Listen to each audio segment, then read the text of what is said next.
There's a lot of words in this one, isn't it? Okay, well, the last one was really, really cool and depressing because it's the last update. A lot of copium out there right now, though. Won't lie. Kind of feeling it a little bit. Maybe we're at that part of grief. I have no idea. But anyways, we have the next Dev Insight weapons, artifacts, and focusing preview. All right. I know I'm late on this one, but yeah. This is going to have a lot of words. So I'm ready, not ready. So, before we dig in, we wanted to take a moment to thank you. Seeing your reactions has been really moving to us. Frankly, we wouldn't be here without you, and the way you continue to show up for this world means more than we can fully put into words. It's all in bold. You continue to show you up for this world. We're going to show up. We're going to make a Destiny 3. We're going to do it together. I mean, I'm kidding. But maybe. Maybe. Every memory, every moment you've shared with us over the years has fueled our future. Every 1 ounce of our June update is for you, and we hope you feel it as you continue to read through our insight articles and upcoming twids, let alone when you're playing the update with us on June 9th. Yes, it's a bit sappy and sentimental, but that's how we're feeling while reading all of your stories over the last week. We hope to keep building worlds to inspire friendships for years to come, and truly couldn't do it without you and your voices. Again, thank you for being here and for sticking with us. All right, let's get to the goods. Dev Insight number 2 starts now. Greetings, Guardians. We are here today to share the many balance changes and updates that the Destiny 2 dev team has been working on for the Monument of Triumph update. Coming June 9th, it's a long article, so here's a list of the main topics you'll find in it.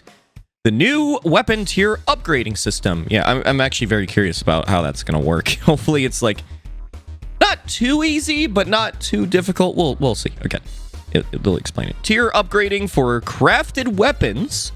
Buffs to many exotics like Anarchy, the Lament, and Vex Mythoclast. Vex needs a buff. Uh-oh. And also Anarchy? Oh, this is going to be spicy, isn't it? Including new catalysts and improvements for previous ones. Balance update to most legendary weapon types, including an overall buff to primary weapon damage in PvE.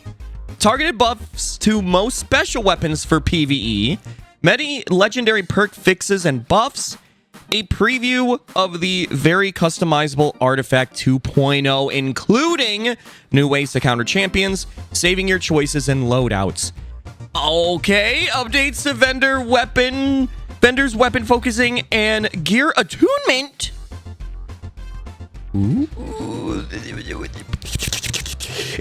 Introducing weapon tier upgrading. Hi there, Guardians.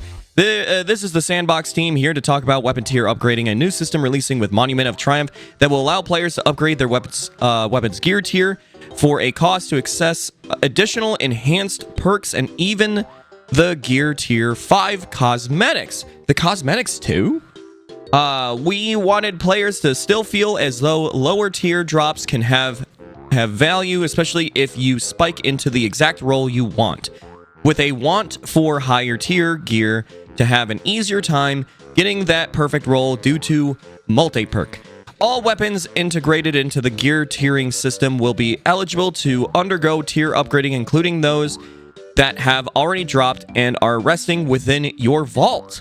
In the weapon inspection screen, there'll be a new weapon mod socket where you can apply a mod for a cost that will upgrade your weapon to the next applicable gear tier. Oh my goodness. While this new upgrading path allows a player to unlock all of the enhanced perk benefits of Tier 5 gear as well as access the unique Tier 5 cosmetics, it can't add perks to the comms, understandable, of your weapon, meaning that you haven't quite found your god roll or your preferred weapon with additional options in its column. You may still want to chase multi-perk drops to add a bit more value to gear Tier 3 in lieu of it being mainly about unlocking multi-perk. Today, we've shifted the unlock of enhanced mods to this gear tier for all weapons. below is an example of mod players. Okay, so this is just like the example. Okay. Ascendant Alloy, Enhancement Prism, but that's just to get to tier 2.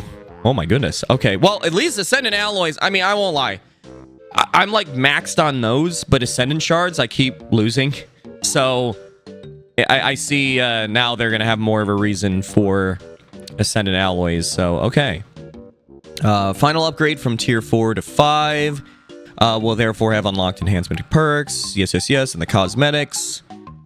All right. So this is good. Like, you don't get the multiple perks, but you do get the enhancements of everything that you have. That's good.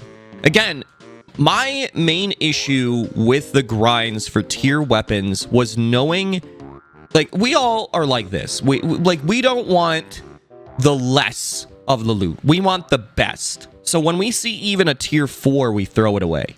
It has to be a tier 5.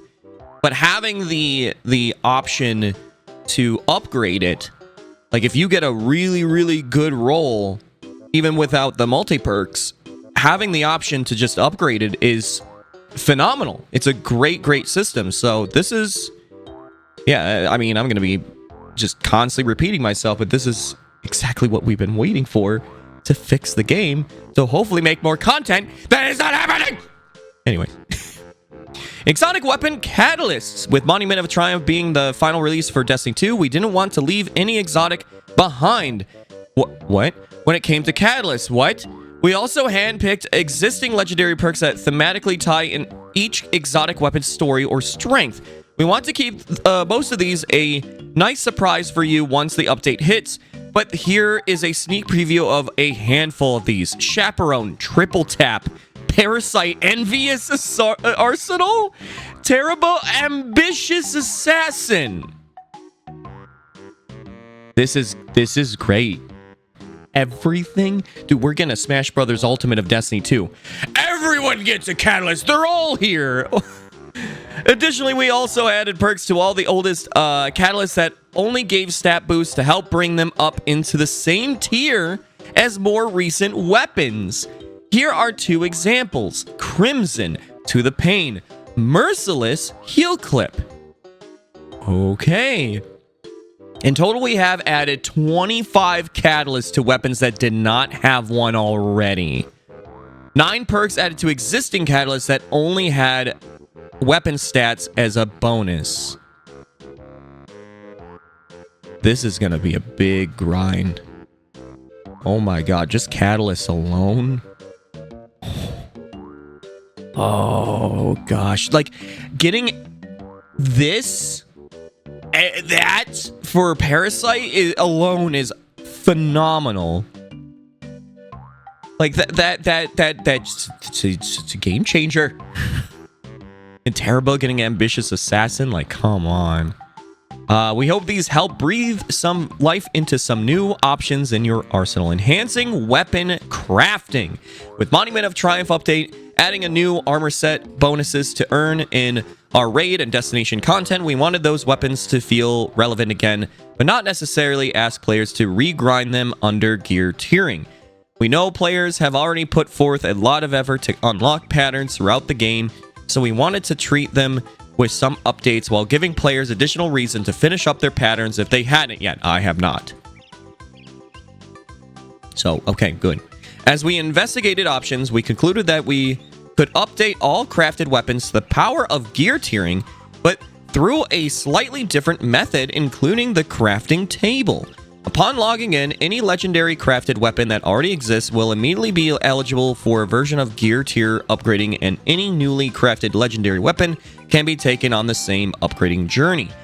In the inspection screen of a crafted weapon, navigating to the weapon level boost icon, there will be a new mod that allow you to also improve the tier of the weapon upon reaching specific weapon levels. Look at that. On a crafted weapon, gear tier will act a bit differently than other weapons, as it won't immediately provide the gear tier benefits at gear tier 3.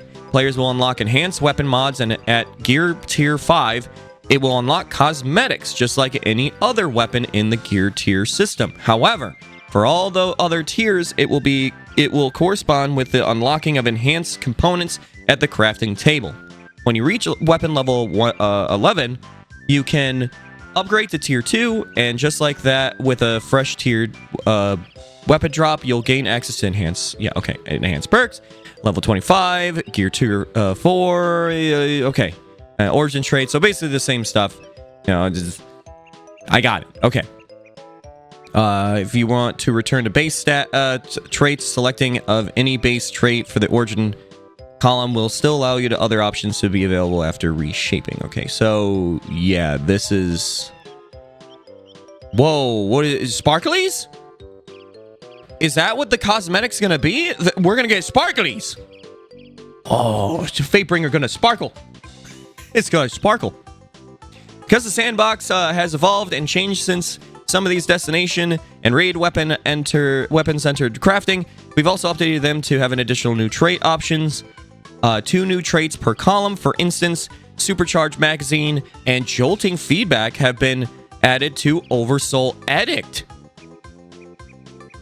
Nice. Other non-raid destination crafted weapons won't have new perks, but they are receiving enhanced origin traits for the first time. We did revisit a few of those underperforming origins, including Head Rush, nice, which now activates on a slide and provides a small boost in damage against Hive components. Dyslexia. We also haven't forgotten about Raid Adept weapons. Oh, goodness. And they will gain all the same benefits. These weapons will still gain additional traits based on the number of patterns collected from their non-adept counterparts and are eligible to swap out their components like barrels, mags, and the crafting relic. At the crafting relic, they'll also continue to upgrade their traits via the original enhancement feature. With the Monument of Triumph, however, these raid adepts will gain access to the tier upgrade mod like crafted weapons and can visit the relic to upgrade to enhanced components and enhanced origins. These weapons will also still retain a bit of the extra stat boost, okay, on top of their non-adept counterparts, and their unique adept shader to add a bit of prestige for those who've gone through the challenge of acquiring them. Awesome. Weapon sandbox updates. Oh my goodness, we've only scratched the surface. Ammo system changes. The ammo system has received buffs to underperforming weapons, nerfs to outliers, and several bug fixes and quality of life improvements. General, we have modified the ammo system so that if an enemy is floating above a pit, they will not drop an ammo brick when defeated. Finally, I will not jump into the abyss to go after a heavy brick. Even if it fills the meter, you will continue to gain ammo meter progress, but your next kill on an enemy that is not above a pit will spawn the owed ammo brick instead. Special ammo weapons. We took a baseline swing at making double special slightly less viable for ad clear. Okay, is this a nerf? Might be. Outside of that role, this change is generally offset by the damage buffs previously given to non-rocket pulse special ammo weapons. So while it may require one more kill to earn a brick, it may also require less shots overall to kill targets. Reduce the amount of meter progress special ammo weapons gained from defeat against minor enemies by 17% at 100 ammo gen stat. Okay. Linear fusion rifles. Both special ammo and heavy ammo precision linear fusion rifles felt like they were not getting enough ammo per brick. So we have increased the amount for each. Heavy ammo precision base increase from 3 to 5. Enhance increase 4 to 6. Special ammo precisions 3 to 5, 6 to 10. Okay. Buried Bloodline. Corrected an issue where Buried Bloodline was not correctly getting additional ammo from enhanced ammo bricks. Choir of One. Choir of One is simply too free in terms of ammo, both in isolation and in double special builds. It's one of the only special weapons that didn't follow the standard rules of ammo brick values. This change makes this weapon follow those rules. Base reduction from 45 to 35. Enhance. Okay, so some nerfs, but at the same time, kind of understandable. Fine. Fair. Fine. Fine. Rocket pulse rifles. Oh no. A bug was causing rocket pulses to have double the ammo when used with another special ammo weapon. Really? For example, running 2 rocket pulses at the same time was entirely viable because they both got full ammo brick amounts instead of half. This was the effect of reducing the challenge of endgame content and invalidating other special weapons. Fix an issue was that was sometimes causing rocket pulses to have only earn 2 shots per base brick. Fix an issue where Eterna had not correctly having its ammo per brick increased by scavenger mods. Fix an issue where legendary rocket pulses were not correctly having their ammo per brick split when used with a second special weapon. Only in the Crucible. Some Crucible-specific changes were needed to reduce special ammo uptime that was fueled by non-primary use. Reduce the point gains from special ammo and heavy ammo kills and assists and super kills by 33%. Reduced glaive melee gains by 20%. Adaptive burst linear fusion rifles get too much ammo from heavy crates for now, for how potent they are compared to other options. Reduce adaptive burst linear fusion rifle ammo from crates from 5 to 3. Rapid fire machine guns felt like they weren't getting enough ammo from the crate. Okay, so they're just increasing some stuff. Increase rapid fire LMG ammo crates maximum of 45 to maximum of 62 base. Okay, other LMGs remain capped at 22. Bitter Zen ammo from crates has been reduced to fit within the scale. Okay, some nerfs, Crucible nerfs, but nothing like that crazy. Exotic weapon tuning. With the Monument of Triumph, we also have a wide assortment of exotic adjustments for you to enjoy. Have a look at what we changed here. Jade Rabbit has long been a choice pick in PvP on specific builds and specific maps, but has seen little play elsewhere. We've made some rather significant adjustments to help its gameplay feel a bit less clunky and give it some more life in PvE activities. Increased magazine size from 10 to 15. Removed Zen Moment, added Shoot to Loot and Firefly as the 2 traits. Okay. Fate of All Fools, increase the maximum stacks caps to 15. In addition to chaining precision hits, precision kills now can add a stack. Gaining a stack now refills the magazine and increases stability. Stacks will no longer be completely removed when you reload. Dealing direct body shot damage will still remove 1 stack. Scales the damage of Firefly when it is active, and dealing splash damage will not remove a stack of the perk.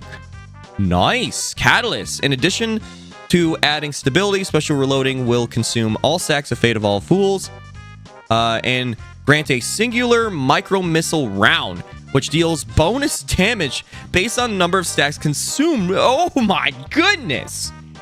Okay! Jade Rabbit. Well, that's gonna be fun. Oh, Vex Mythoclast now. Vex Mythoclast. As the sandbox evolved, Vex Mythoclast felt like it lagged behind other raid weapons. Really? In terms of strength and PvE content, I mean, I felt like it was still good, but okay, yeah, fair enough, actually, compared to a lot of other things. We wanted to give the linear fusion shots something extra to help them feel worth the kill requirements to charge them. And we updated the intrinsic and catalyst to help make acquiring those kills a little easier. Timeless Mythoclast intrinsic now has what it is comparable, a more potent version of rewind rounds while in full auto mode. Okay. Temporal Unlimiter. Precision kills with linear fusion rifle shots now trigger an ignition. After leaving linear fusion rifle mode, the magazine is now fully reloaded. Nice. The HUD buff and magazine display have been tweaked to show the exact amount of linear fusion shots remaining. This is purely visual change. Functionality remains the same. Okay. Calculated balance. Catalyst. Sustained damage can now also activate the catalyst, in addition to kills. Added a HUD buff. Awesome. Okay, yeah. Vex Mythoclast is also now... Ooh, Touch of Malice. Despite multiple previous changes, Touch of Malice has not lived up to its Destiny 1 glory days. We've made a few changes baseline and to its catalyst that will help it build into a potent exotic primary weapon through skilled play and build crafting. Increased final round bonus damage by 10%. Set it up so the special reload can be made faster by buffing reload speed. Replace rapid hit in the catalyst with precision instrument. Okay. Gain increased stability and reload speed with each stack of charged with blight. Good stuff. Last word. Much like many of our tech's weapons, the last word sits on a razor's edge between being extremely potent on a single input type or feeling tough to get value out of it. This update will make it feel more viable on mouse and keyboard without totally tipping those power scales. Increase stability on mouse and keyboard by 10%. Increase aim assist when hip firing on mouse and keyboard by 10%. Okay, so those using mouse and keyboard, I don't. There you go. Last word's going to be more of a pain in the PvP for sure. Mida multi-tool. In PvE content, we added Mida. My goodness. Words! Jamie, stay with me! Mida multi-tool to further lean into building up modifications over the course of an activity. While we're happy with how this landed, we wanted to lower how many kills are required to reach that final modification. We also adjusted the catalyst by a small amount to give it more utility in more situations. Lowered the PvE combatant kill requirement from 10 kills per modifications, 15 with macro tool, to 7 kills per modification, 10 with macro tool. This lowers the total kill requirement from 60 to 2740 to acquire all modifications. Nice. The catalyst improved radar resolution now remains active for a few seconds when you stow multi-tool. Instead of immediately deactivating multi-tool, still needs to be in your hands for the catalyst to activate. Okay. Heirloom. Heirloom can be a potent option if you're opted into its particular flavor of playstyle on its initial release, but it both did not feel worth the effort and did not live up to the player's expectations of being a dungeon exotic weapon. We've made a number of adjustments here to help it flow a bit better, as well as hit even harder versus high priority targets. Increase charge rate by 20%, increase impact damage of charged shots by 20% in PvE only. Reduce extra heat generated by charged shots by 7%. Increase damage versus mini-boss and champion targets by 20%. Increase damage versus boss targets by 10%. Added incandescent perk to Catalyst. Nice. Okay, Teraba. It felt odd for Teraba to not reward you at all for defeats, so we have remedied. My goodness. It's words, Chibi. They're not difficult.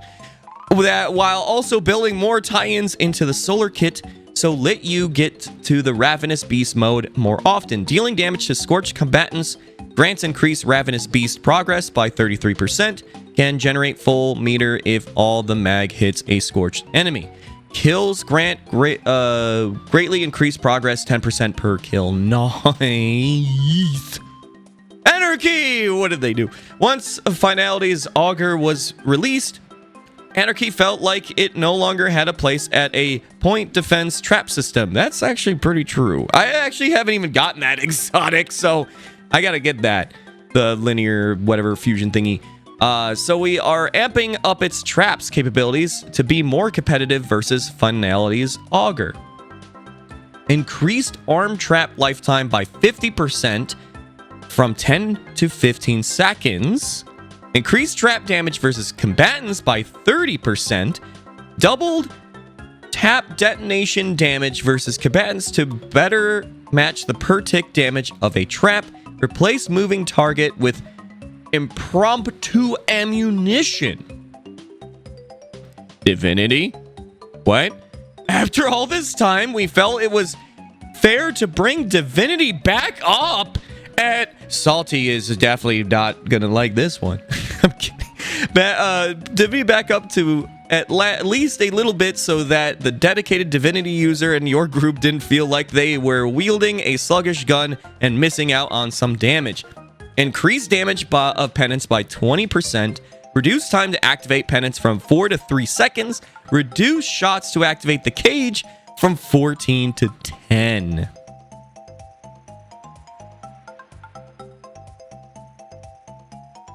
Divinity person in the raid. you got something.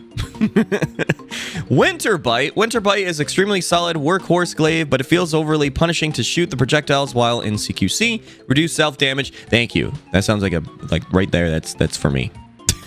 Reduce the damage projectile by 66%.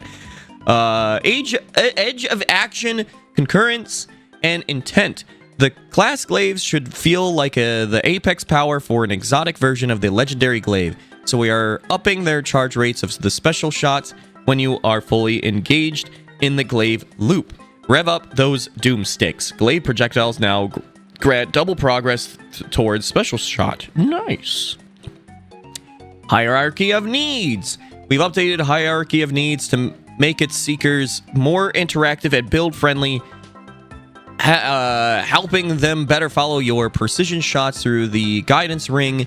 Apply Scorch for build crafting synergy and feel more reliable at mid-range thanks to improved hipfire accuracy. Seekers now apply plus 15, plus 5 with Ember of Ashes, Scorch to hit targets. Nice. Added hidden tracking for Seekers that guides them to targets that recently hit by precision damage. Added increased hipfire accuracy to the list of benefits provided by the Catalyst. Okay, Sunshot and Graviton Lance.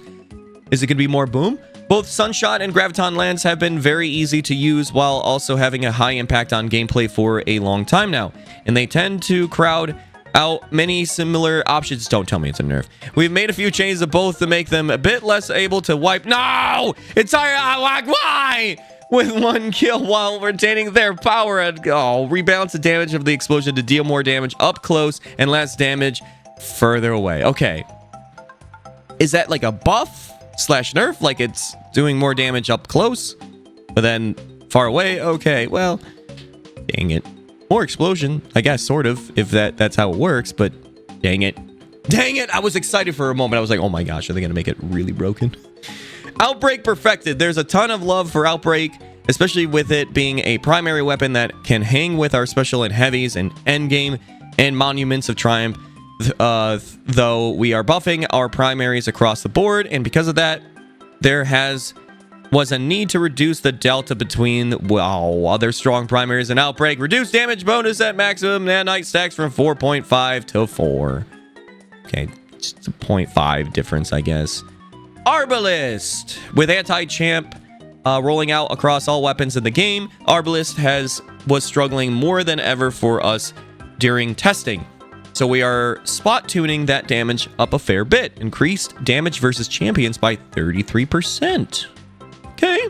Wardcliff Coil. Wardcliff Coil will be getting a couple of bug fixes and a sorely needed max ammo increase. Fixed a bug where firing Wardcliff Coil would not grant bolt charge if the firing player was too far off the ground. Mechanized autoloader now works while the weapon is stowed. Increased maximum ammo from 5 to 8. Yes. Cool. Lament. The game has changed a lot since Lament received its last nerf. To account for that, we are reverting most of that last change to help it keep pace as a potent single target option. Reverted the previous nerf to this weapon by 70%.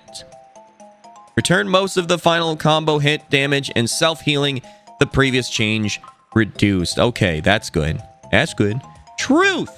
Truth has long struggled to have any kind of strong identity in Destiny 2. We all have fond memories of wild tracking shots with it from Destiny 1, of course. It was funny, haha. But the weapon struggles to keep up in today's sandbox. We made some changes that let it lean into its 3 in the mag and gives it a splashy secondary effect if you land all your rockets. Now returns 1 ammo to reserves and buffs the next magazine when all rounds in a magazine hit a target. When triggered, the next magazine gains dramatically increased rate of fire, stability, tracking strength, and cluster bombs. Okay! Thunderlord. We're making a small adjustment to Thunderlord to put it more in line with other similar boss DPS options. Reduce ammo refunded by the Lightning Strike from 7 to 5. No! Why? But the meme where like you have people doing a million different like debuffs and buffs, and then there's just me just shooting Thunderlord. Fine. Whirling ovation. Whirling needs a little help to stay competitive with weapons that aren't rocket pulses. This update should help it feel snappy with optimized damage rotation with a variety of weapon types. Increase the amount of anticipation words gained per point of damage just by over 11%. Prometheus Lens. We made it now go back to laser tag in PvP. I'm kidding. Prometheus Lens got its Scorch effect in a very different Destiny 2 sandbox. So we are giving it a bit of love to be able to keep up with against other similar weapons. Increased Scorch stacks applied per trigger. Up to 20. Plus 10 with Ember of Ashes from 10. Okay. It's a spice. Centrifuge. Centrifuge sprint reload effect felt just a touch too slow to use as the main way you reload the weapon, so we're making that a bit easier to rely on and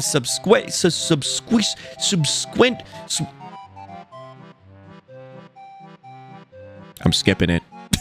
Keep its perk at full potency. Increase the amount of magazine refilled per trigger to 10 from 4%. Nice. Slayer's Fang. Slayer's Fang has a pod option when it's first released, but has since fallen behind for some more versatile options.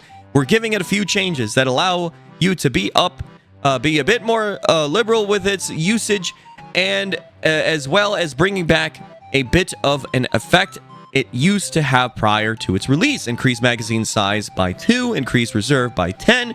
Now slowly reloads itself while its buff is active. My brain is frying already. We're not even halfway, it looks like. Like, my goodness.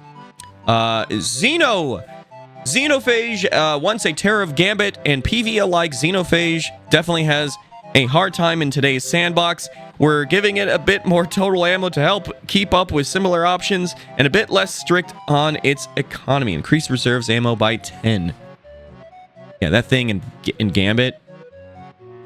And they thought Queenbreaker was annoying. they had to go after that. No. Praxic Blade. The point of these changes is to allow Praxic Blade to still act as a primary weapon when paired with an actual primary weapon, but to reduce the surplus of special ammo so that it cannot be paired as easily with another special weapon. Slightly increase the time it takes to get ammo refunded when blocking. Strongholds will no longer allow for infinite blocking with special ammo swords. Well, it was bound to happen. We've seen feedback that it felt bad to watch from your ghost as a teammate blocked for 3 minutes straight without reviving you or doing any damage to a given boss. Sometimes we need you to go and attack on the attack. Reduce ammo refunded by light attacks. Legendary sandbox tuning. Primary ammo weapons have struggled to keep up against combatants, especially in harder activities, so we've implemented some broad changes to help them feel better to use. Legendary primary ammo weapons increase damage versus minor combatants by 30%. Exotic primary weapons increase bonus damage versus minor combatants with from 30% to 40%. Non-blaster primary weapons increase damage versus major combatants by 15%. Blaster primary weapons, this is all great. Increase bonus damage versus major combatants from 15% to 20%. One of the major complaints is with the new, like, how build crafting has changed through the years, that it made weapons pointless. So the grind for weapons was not as, like, big of a deal. Like, you just be like, whoa, look at this roll. Anyways, handheld Nova. Like, it literally changed to that. So having, like, these buffs really does make a difference. At least I hope. To where we actually want to use our primaries more often. Some special ammo weapons have dominated the sandbox, while others have felt left behind. We are making a targeted buff to all the left behind special weapons to balance them out and make more archetypes viable to use in PvE. Special ammo weapons increase damage versus major combatants by 20%. Oh, exclude snipers. I was like, oh, snipers are going to be so strong. Hit rocket pulses, rocket sidearms, swords, and choir of one. Fair enough. On top of the above changes, these specific primary ammo archetypes got some additional balanced tuning. Auto rifles, high impact, moved RPM from 360 400 to 400. Yeah, that explains why the Plur Perfect had a 400 RPM, huh? Reduce ADS damage fall off scalar from 1.7 to 1.6. Reduce base damage from 24 to 22. This includes Vex, Mythoclast, and Suros with dual speed receiver, but it excludes Cerberus 1 and Sweet Business in its non-spun up state. Adaptive increase base damage from 1.5. 1.5. My goodness, I'm losing it. 15 to 15.5. Increased critical hit damage from 26.25 to 27.1. Pulse rifles, lightweight, reduced base damage from 19.7 to 18.1.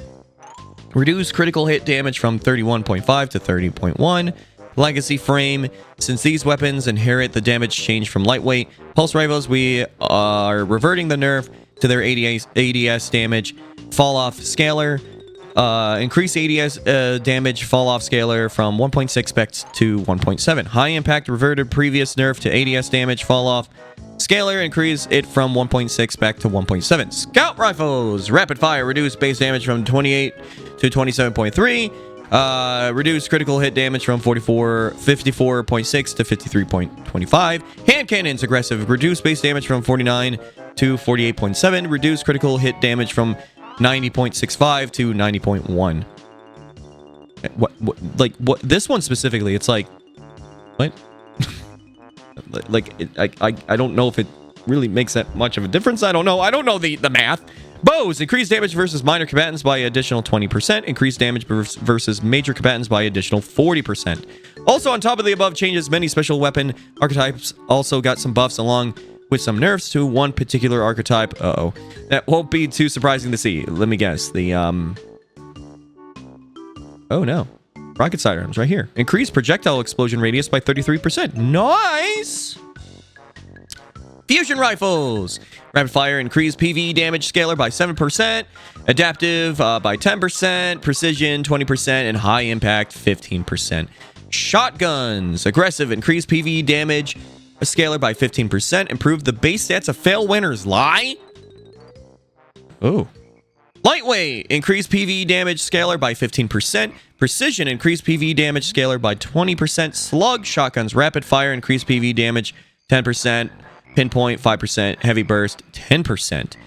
Snipers increase PvE damage scalar by 15%, and adaptive by 10%. Glaives rapid fire increase PvE damage by 10%. Trace rifles increase damage versus minor combatants by 20%, major combatants by 20%.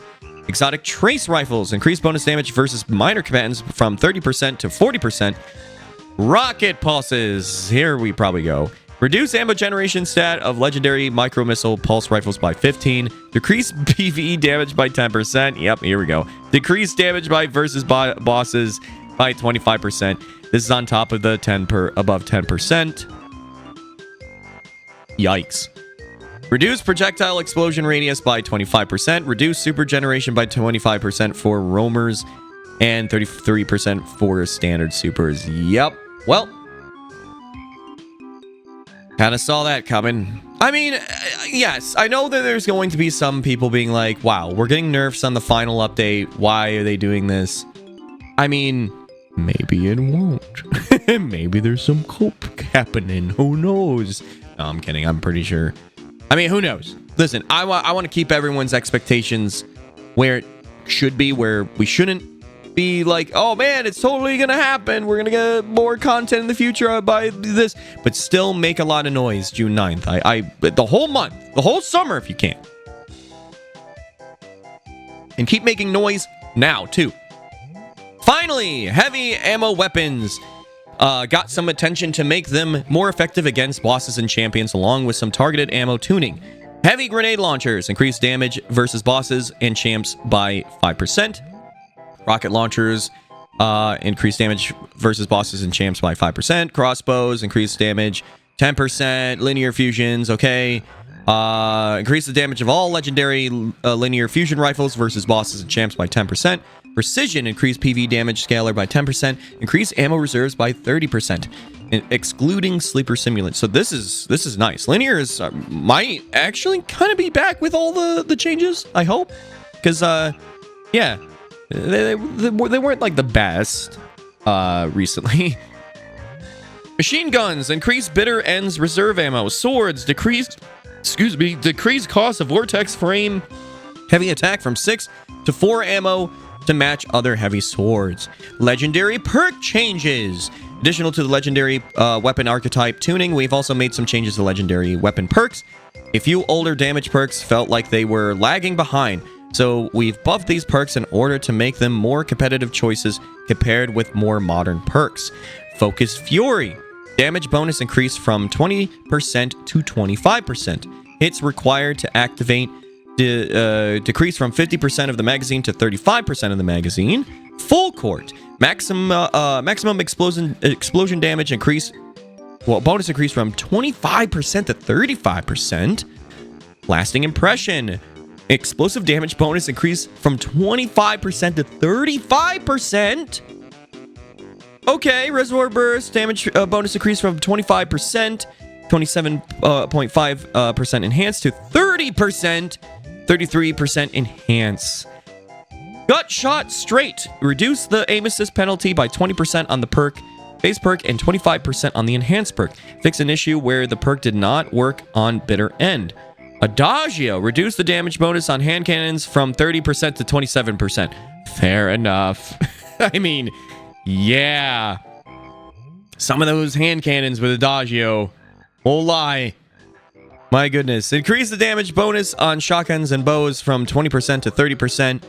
The following perks received some quality of life tuning to make them easier to activate on their own or with other build crafting elements. Collective Action, Collective Pugilism, Cooling Baubles, Elemental Charge, and Faucet of Honor.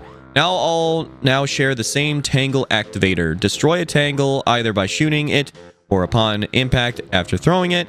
Previously, this activator differed depending on the perk and would either activate when shooting a Tangle, picked up a Tangle, or throwing a Tangle, or a combination of these despite sharing the same terminology in their strings. In addition to this activator, Collective Action and Collective Pugilism, Pugs, also grant additional time to their durations upon throwing a Tangle. This unique behavior is called out in their descriptions. Artifact Elemental Orbs are now officially considered elemental pickups for the sake of these perks and grant the same benefits as Tangles. As such, we fixed an issue where the artifact Arc Orbs would give Dark Transcendence energy with Facet of Honor. They now give Light Transcendence energy. Collective Action. Fire Spites, Void Breaches, 8 seconds. Ionic Traces, Stasis Shards, 4 seconds. Tangle Detonation, 4 seconds. Tangle Throw, 4 seconds instead of a flat 7 seconds. Elemental Pickup now provides differing amounts of time to the perk duration depending on how easy they are to create. These values match Collective Pugilism. To compensate for the lower duration gained from some elemental pickups, the damage bonus against PvE combatants has increased from 20% to 30%. The damage bonus against players remains at 10%. The enhanced benefits no longer provides more time per pickup, but instead increases the damage bonus to 33% against PvE combatants and 11% against players. Increase max time from 12 to 16 seconds. All-Star. Damage timer is paused on weapon stow and resumed on weapon equipped. Desperado. In addition to its current activator of reloading after a precision kill, Desperado can now also activate when reloading after 3 rapid kills. That's nice. That's really nice. Frenzy. Fix an issue where the enhanced version of Frenzy was not getting an extended duration when refreshed compared to standard Frenzy. Also fixed an issue where Frenzy being activated could prevent the Crucible Origin perk from activating. Jolting Feedback. Reduce shots to activate the perk by 1 to 2 for scout rifles and hand cannons. Nice. Encore. Encore's HUD buff now displays a timer. Okay. Envious Assassin. Fix an issue where the perk was not working on some single-shot weapons. Cascade Point. Since we removed the Ready HUD buff, when the weapon is stowed, we have simplified the action criteria for dealing precision damage with other weapons. Auto rifles, pulse, SMGs, trace rifles, sidearms, LMGs, 6 critical hits, hand cannons, scout rifles, 4 critical hits, bows, linear fusions, glaive, projectile shotguns, sniper rifles, 2 critical hits. Okay. Attrition orbs. Now activates in 4 hits on waveframe grenade launchers, down from 10. Okay. Now activates in 3 hits on rocket launchers, down from 6. Yeah, I never used attrition orbs on a rocket. So, I mean, maybe this kind of moves for some people, like, oh, attrition orbs on a rocket. But for me personally, I don't care for attrition orbs on a rocket launcher. Contending Cascade. The number of rapid final blows needed for max benefits has been reduced from 15, 12 if enhanced, to 12, 10 if enhanced. Stat benefits are now maxed out when the elemental explosions are granted instead of scaling with up to 20 rapid final blows. Full choke. Pallet spread is now reduced by 5% instead of 3.25%. Shot package intrinsic. Now reduced pallet spread by 2.5% when ADS. This now makes me believe that, yes, Failwinner is 100% going to get a... I don't know. Well, actually, I don't know. It might get a tier upgrade system to the weapon, I would think. But I've been noticing a lot of, stuff with Failwinner popping up, like earlier in the this TWID. Finally, some origin trait weaknesses are addressed to make them feel more impactful. Advanced reflexes, Dreaming City origin trait, now a new effect, 5% damage bonus while active, increased bonus handling from 30% or plus 30 to 40, increased bonus charge rate, swords from 20 to 35, gun and run. Gambit origin trait, reworked effect, defeating targets, build stacks of gun and run for a short duration, sprinting for a short time consumes a stack to partially reload this weapon's magazine from reserves. On bows, this briefly improves draw speed. Nanotech Tracer Missiles, Neomuna Destination Origin Trait. Reduce the amount of hits needed for Baso Ostinato to activate Nanotech Tracer Missiles by roughly 1. Artifacts and Anti-Champion. Oh boy. Artifacts 2.0. With Monument of Triumph, we are reworking the artifact items in multiple ways to better align with them with a modern Destiny 2 and setting it up to withstand the test of time. This means streamlining the mod selection process, removing annoyances like the refunding dance, disabling the artifact in competitive in trials modes, and finally working in loadouts. Look at that. So, whoa. That's more loadout space. That's more loadout space. That's more load. Holy. Okay. What this means is that we have trimmed the bloat on artifacts. Gone are the days of dedicated anti-champion columns and needed to refund mods to select ones in early columns. This process has been simplified into 3 brackets that functionality perform just like the columns did before, but in a way that uses the visual language of our modern game and works in more intuitive way. Now, when you want to switch out a mod in column 4, you can just do that with a substitute it out for whatever fits instead of needing to clear out later columns to be allowed to respec earlier ones. That is phenomenal. On top of this, we have built anti-champion capabilities directly into your guns, so you no longer must worry about your favorite guns not getting anti-champion offerings in a season, but more on that in a moment. Ah, look at that. Oh my goodness. This is great. And being able to have, like, save your loadout to have the artifact mods as well is good. Very, very good. All right. Alongside all these updates come New six new mods.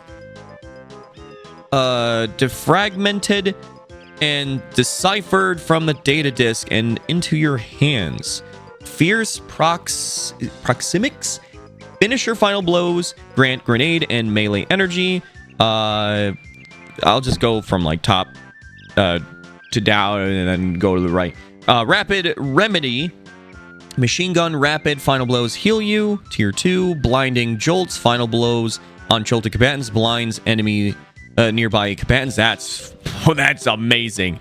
Precision equity. Precision final blows build progress towards a large orb of power that also grants bonus weapon damage on pickup. Higher ranked targets grant more progress. Cool. Taser tag. Arc powered melee hits jolt combatants and deal further damage for a short duration. Sticker shock. Arc flux magnetic and fusion grenades deal more damage when attached to combatants. On final blows, they release several micro missiles that seek nearby combatants. That sounds fun. But wait, there's more! For eagle-eyed readers, you might have noticed that we keep referring to artifacts in the plural, and it's for a good reason. Artifacts for the past 6 years have served to shift around the meta season over season, encouraging you to try new things by giving some borrowed power. This model doesn't really work without seasons. Sad. So we're breaking the bank, and not just for just offering one artifact, but whopping 7 artifacts pulled from seasons past.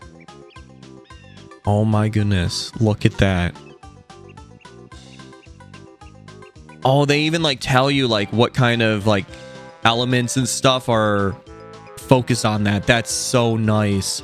Yeah, because I mean, listen, I could sit here and be like, I would have preferred like if they didn't do it this way, I would have been fine with every like 3 months they just have it on schedule that like it changes to a different artifact. But having it like this, way better idea. Insanely better. These selections were all made to cover as many fan favorite weapons, elements, and perks as possible, and we believe will give you a treasure trove of build crafting opportunities for years to come. They won't be coming back perfectly identical, though. In the past 6 years, the artifact has shifted quite a bit, from the days of Glimmer mods to anti-champion abilities, taking up a large swath of the slots to the 7-row structure. And finally, to boost, we took a long look at each artifact and did not only a balance pass to make sure they could live on in perpetuity. What? Looking at you, Flashover, but also how we could integrate the best of all versions of the artifacts to be available in a single build crafting ecosystem. Ooh. Yeah, I like being able to see like what weapons benefit and all that stuff too. This is good. We look forward to seeing what y'all build and how you combine these with incredible deep pool of new set bonuses and weapons. Anti-Champion 2.0. With the removal of the first 2 columns of each artifact, we needed to find a new home for all our champion counter effects. Given the nature of this final release, we decided to roll access to these effects into the intrinsic perks of every weapon in the game. Yes, every weapon, even exotics. We also made the decision to remove any activation criteria to all these effects, no matter which you are using. Simply firing the weapon will apply the associated effect immediately, assuming you land your shots. Here's a list of which intrinsic frames got what effect. Aggressive, unstoppable, high impact, unstoppable, precision barrier, adaptive barrier, lightweight overload, rapid overload. This covers most of the weapons in the game. Here are what the more niche intrinsic frames received. Support, AR, overload, adaptive burst, linear fusion rifle, barrier, aerial denial, breach grenade launcher, overload, double fire, breach grenade launcher, unstoppable. Okay, so yeah, this is, holy my goodness. Well, champions are not a problem anymore on the build crafting, thank goodness. Exotic weapons each got the effect most reflected how the exotic itself behaved. Here are a few interesting examples, but we'll let you all discover the rest once Monument of Triumph releases. Izanagi's Burden, Barrier. Barrier. Dre, Ghoul, Overload, Xeno, Unstoppable, Parasite, Barrier, Jotun, Unstoppable. Okay. There it is. Yeah, you can see it now, like, on the bottom. That helps a lot. That's all for us here on Artifacts. The sandbox is going to be shifting drastically in Monument of Triumph, and we look forward to seeing the powerful builds y'all put together using both and old new pieces from our Guardian storied legacy. Vendor updates. With the release, many of your favorite vendors across the tower are getting an update. Reputation rank reward tracks are returning to many of the vendors: Shaq, Zavala, Saint 14, Zer, Banshee, and even your old pal Drifter. We've also expanded their focusing options significantly, as well as some other vendor-specific updates that we'll touch on below. Focus tiered gear. Focusing for tiered gear is now available on many vendors across the tower. This includes newly added gear as well as gear from across the last several releases. For example, Edge of Fate, Ash and Iron, Renegades. Weapons will be focusable at Tier 3 and Tier 4 depending on the player's power level. With the additional of upgradable weapons, you can take any rolls you get from focusing and upgrade them to Tier 5, while activities will remain the best and most consistent source of natural Tier 5 weapons. However, because armor is not upgradable, focusable armor will go up to Tier 5. Here's how gear focusing will work on vendors. General weapons will be focusable at Tier 3 or Tier 4. Tier 3, 300 to 399 power. Tier 4, 400 plus power. Tiered weapons may be upgraded to Tier 5. Armors will be focusable, power. Okay, so yeah, like Tier 3. So if you're at the max power, then you'll be able to get Tier 5s from the focusing, which is good. Because, I mean, if they had focusing and it wasn't allowing you to get Tier 5s and you can upgrade the armor to Tier 5, yeah, no. Not good. 801. Updated 801's shader inventory, added additional shaders. Year 1 shader pack shaders, 4 unreleased shaders. Alchemy Scorch, Bone Meal Loam, Brine Glow, Charred Plumage. Okay. Increased number of available shader per week from 3 to 6. Still randomly rotates through available shaders each week. Updated 801's legacy armor to no longer be on rotation. Expanded selection to all armors for transmog purposes. Updated threaded bounty reset. No longer resets seasonally. Instead, players will earn 1 additional threader bounty per class per week. New bounties available each week at weekly reset. Maximum number of available threader bounties per class is 10. Drifter, Gambit Reputation Rank Reward Track has been restored. Updated Gambit Focusing Gear Additions, tiered focusing all utilize Gambit engrams. Now includes focusing for all tiered Gambit gear, including new Gambit weapons and armor. Banshee, Gunsmith Reputation Reward Rank Reward Track has been restored. Dismantling weapons and armors give Gunsmith reputation again. Updated Gunsmith Focusing now includes shared pool weapons from previous releases, includes tiered gear from Edge of Fate, Ash and Iron, and Renegades. Hawthorne, updated clan engrams to give tiered gear. Saint 14, Trials Osiris Reputation Rank Reward Track has been restored. Updated Trials Focusing now includes focusing of all tiered Trials gear. Gear additions includes tiered gear from Edge of Fate, Ash and Iron, Renegade. Focusing will utilize Trials engrams. Saladin, during Iron Banner, updated Iron Banner Focusing now includes focusing all tiered Iron Banner gear additions, including tiered gear from Edge of Fate. Yes. Focusing all utilize. Yep. Iron Banner ciphers, match completions. Yes. Iron Banner will maintain event card and will not see its reputation rank reward track restored. Okay. Shax. Crucible Reputation Rank Reward Track has been restored. Updated Crucible focusing now includes focusing for all. Yes, all. So focusing everywhere. Xur reputation also. Yes. Inventory has been updated. New catalysts added to inventory and tiered armor. Zavala. Reputation again. Solo ops. Yeah, it's basically just the same. Like all focusing. Rewards from Call to Arms are available to pick up. Updated the rotation of weekly Vanguard Arms rewards. Destination vendors. Updated gear to be distributed at Tier 3. Attune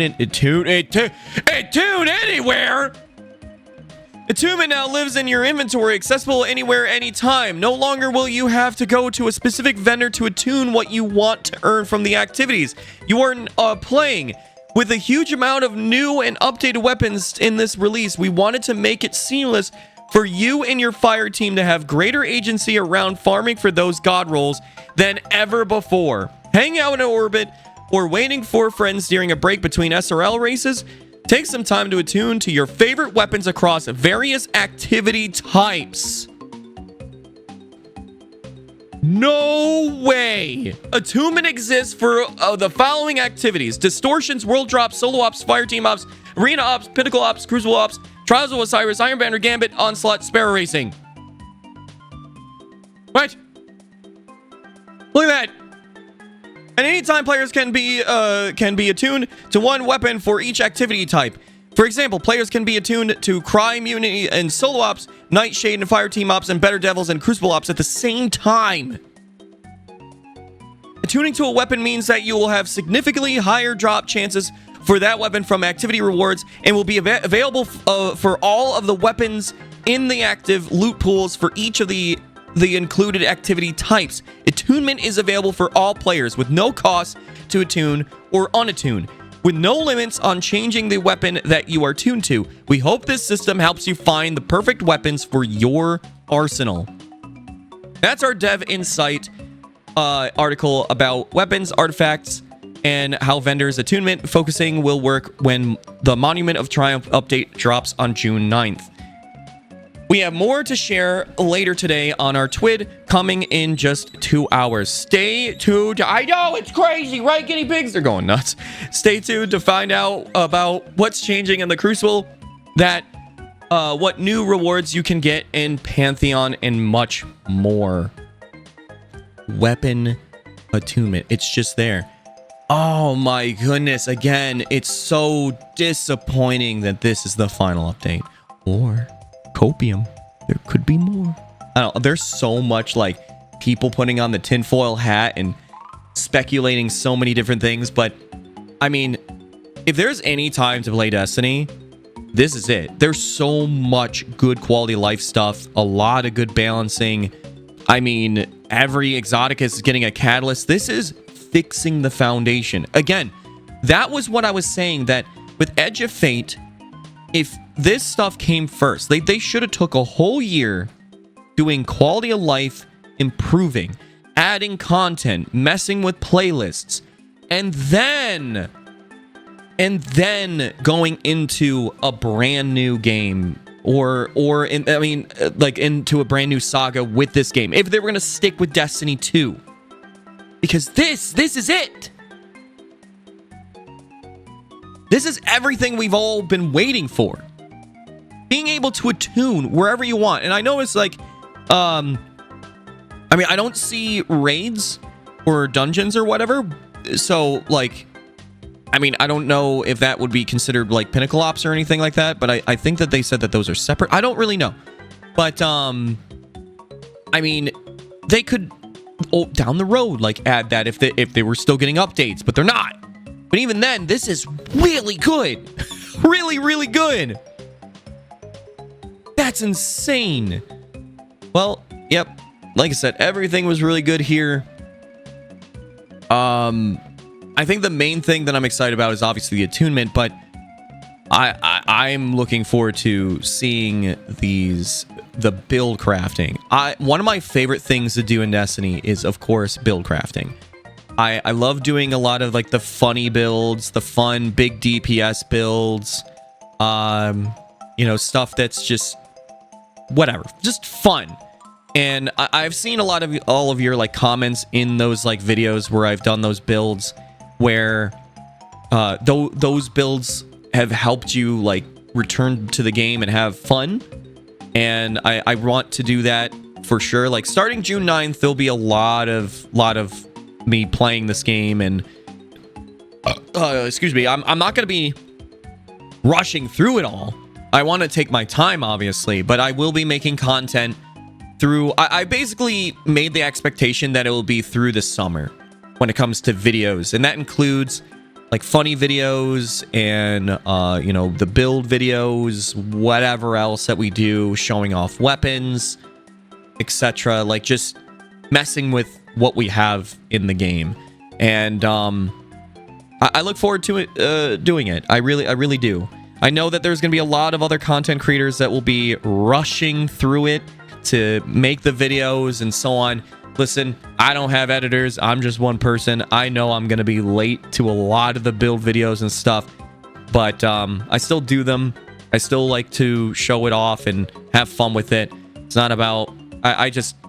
For me, like, mentally, I have to just focus on the having fun with the game and making fun content for those of you that want to watch it. That's why, like, my build videos, they're not just the build. I also turn it into like a gameplay show off of like funny moments and stuff of the experience of using it. And the same thing with like weapons and stuff. So that's gonna stay.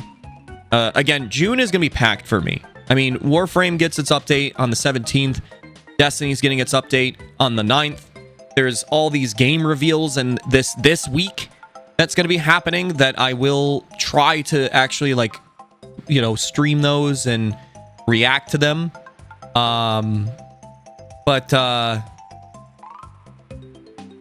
Yeah. This is really exciting. All this stuff. I mean, this, like, even just like these upgrades here, you know, for players to get tiered loot upgraded is a monumental quality of life improvement that was needed. Again, leadership, you ruined this game.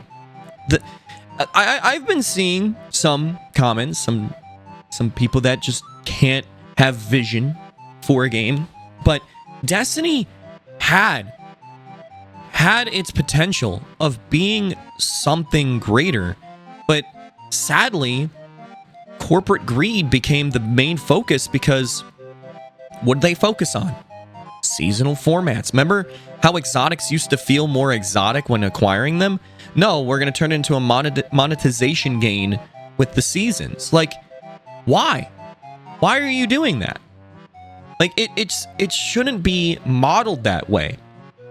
And it did, because again, we got to find a way to make profit every 3 months from the game. Just live service model, this, that, whatever. And instead, they should be focusing on a healthy player retention where it's not aggressive. There's no like artificial player retention. Like, I've always hated that too. And all these changes are really, really showing that they can do it when there isn't some stupid, like, monetization hungry leadership garbage breathing down their neck and telling them, no, you can't do it like that. You got to make it less for the player. How convenient that all this stuff is happening when the game is closing. Isn't that crazy? That's why it makes me go, imagine the content that they would be able to create if the same mindset was like this for the next, like, expansion, the next seasons, the next whatever. Maybe we'd actually get more PvP maps. Maybe we would actually get more, you know, just content in general. Maybe we could start seeing innovations like Forge inside of Destiny. Maybe we would start seeing the company try to bring back old content that was originally removed. Maybe we would see actual Siva return. and Wrath of the Machine into Destiny 2? All these questions. Now when I see these updates, and to the devs, you are the true heroes right now. And I am so sorry that this is happening to you. I mean, I can't imagine what emotions you are going through as well over at Bungie. And, I really do wish you the best. Like, with whatever that happens, I know that we've heard the rumors of what could be happening, and I hope that it doesn't. With, like, more layoffs and such. As myself and many others, we will be playing June 9th. We are and will continue to make a lot of noise to get people's attention about Destiny and how passionate we are about Destiny. And we really want to show our gratitude for this update. Like, we really, really, really want to ensure that everything that you worked on for this update is appreciated, and that's what our goal is. As a community, we should be doing that. I see the same, no brain kind of comments of, well, no, I'm not going to play the game because Bungie this did bad that, and it's like some of them are really like just like smooth brain responses, but like the ones where it's like, because you Lightfall, like you got bamboozled with that. Fair enough, but again, a lot of those decisions are the things that where the individuals, whoever that's to blame, where these kind of updates were not able to be done because of those individuals. Those are the ones to blame, not the devs. This is leadership. This is CEOs. This is the like focusing too much on investors and just where it shouldn't be focused. That's where the blame goes. And again, it really, really sucks that this is the final update. But I know that, again, there's a lot of hope that the like petition that's out there with the signatures will make an impact to us playing on June 9th. And I've said, listen, my expectations are low, but I can believe in a miracle, okay? And that's enough fuel for me to play June 9th. Not only for this game, but also for the devs that created this update. Like I said, to appreciate all the work and effort that they put in this update. I just feel bad for those who put in a lot of effort in the next, like the Shattered Cycle and the next expansion. I really feel bad for you because we don't get to see what you created. I really wish that they would at least finish that as well, you know. But this is also me doing this for all of you. You know, I've built a career out of content creation and streaming and stuff, primarily because of Destiny. And it's allowed me to pursue playing other games as well. And I owe a lot to this game. Even when things were bad, the good parts of Destiny, I owe a lot. And I owe a lot to all of you who have supported me, watched my content, and, you know, even when you're not playing Destiny, I see you out there where you're like, I don't play Destiny, but I still watch your videos playing Destiny. Like, I appreciate that. And that's what we'll be doing June 9th. I mean, obviously, I'm going to be playing games pretty much almost like every single day of June.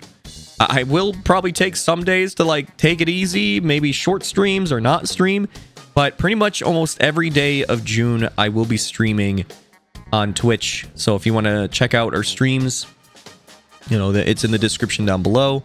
I have multiple channels, like I said. If you want more variety, I have my variety gaming channel, and then I also have my just random channel, which at this point is like a reaction kind of channel, but it's going to be, there's gonna be other things as well. Maybe like highlights from like streams and stuff will go there, but yeah, I'm looking forward to this update. And again, hashtag we want Destiny 3. That's what we want. But regardless, chat, hope you have a chibi-tastic day, night, evening, wherever you are, and I'll see you in the next video. Chibi out.